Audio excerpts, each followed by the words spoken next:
Hey, it's me, Marty Leonards, here on 93 XRT, and this week our Friday feature is the music of the Red Hot Chili Peppers and also R.E.M.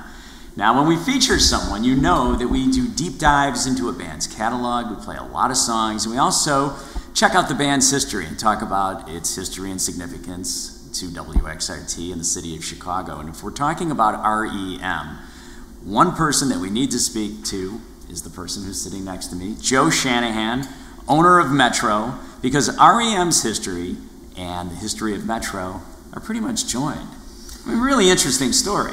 Yeah, for me personally, it's joined because of the fact that I was a fan of the band and I did not even own a nightclub when I first saw R.E.M. perform. So this must have been, this is before 1982, like early 80s. Well, early, 82, February 3rd and 4th of 1982, I went to New York City with my partner and roommate at the time, John Sulak, and we went to see R.E.M. open up a new nightclub called the Danceteria. Oh. And our friends that were running the club and booking the shows invited us, and we were really excited to go and see this band. Well, I was really blown away and very excited that I did my sort of Joe Shanahan gift of gab and walked basically backstage to say hi to the guys and gave them my business card and said, you know, if you're ever in Chicago and you're stuck, you need a gig, or I'm there, I'm your guy, you know, kind of thing. I'm your guy. It's a Chicago thing. I'm your guy. And they put that in their pocket, and sure enough, a few months later, I did get a phone call, and there was a club here in Chicago that had fallen into some police and some financial issues. Imagine that. And they weren't able to put the show on. So I got the phone call. I got home from my bartending shift, and there it was on my answering machine. You were a bartender at the time. Yeah. So, okay. You know, there it was. We're looking for a show. We met you in New York City at the Danceteria, and you know, we're going to take you up on that. I was like, okay, I better get really busy. Well, at the time, Smart Bar was open, and we were doing Smart Bar events already. And Smart Bar was up on the fourth floor of 3730 North Clark Street. Yeah, so it was up there. So we were doing events up there, doing DJ events, and so I went to the guys who owned Metro, or owned Stages Music Hall at the time, and said, you know, I've got a band I want to promote and want to do a show. Would you rent me the room? And they were like, sure, okay. You know, give us your money, Shanahan. And so I put my money up, and I believed in these guys, and we did, I think about 500 people. I think the ticket price was $5 or in advance, $8 at the door. Now, do many people in Chicago know R.E.M. at this time, to get 500 people to come to the club? I mean, that's a pretty good night. Sizable, yeah. I think that we did a good job promoting it. We had a great staff back then. We took an ad in the Reader. It was our first ad in the Reader. I remember going down and paying for the ad myself with cash, because we didn't even have a checkbook back then. But that's kind of where it starts, and so it's really tied tight to me, because we really hit it off with those guys that night, and it was successful in my mind, because we were able to pay the band, we were able to pay the staff, and we had pizza and beer after the show. So I said, oh, I guess I'm in show business. I guess this is the beginning. This is the first show that you promote. First show that I promoted, yeah. So. And then how long does it take for Metro to become yours, for you to own Metro? Well, it's still not mine. The bank still owns it.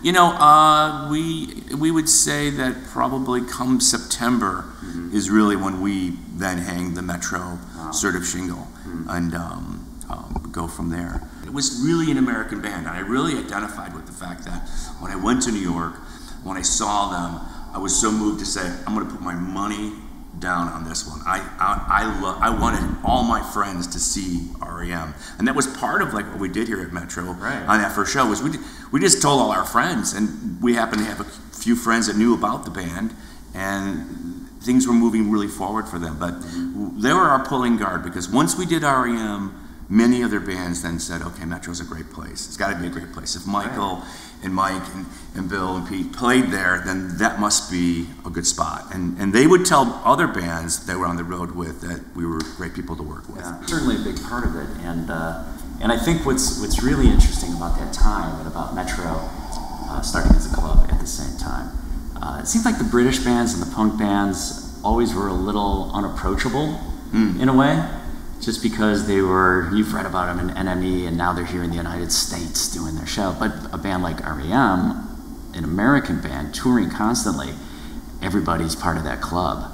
I mean, that and that extended all the way through the indie music today, you know. Yeah. I mean, you know, it was like we all wanted those guys to win. I mean, there was no question about it. I mean, this was the days of like, you know, here's my mixtape. Here's 4 songs by R.E.M. around there, and 4 songs by the Replacements, or 4 songs by Guadalcanal Diary, or Pylon, or whatever. And it was that kind of thing. You just told people about what you're listening to. You know, it was almost your calling card. I do remember that, and I wanted to mention this particular tape. It's very important because this is the first show that R.E.M. played at Metro on July 25th, 1982.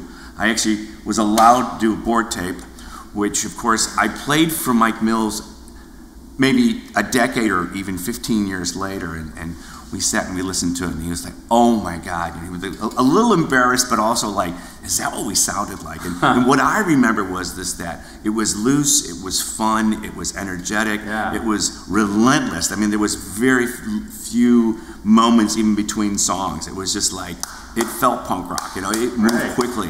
And I remember that pulling that tape out and playing it for Mike one evening here after a few cocktails.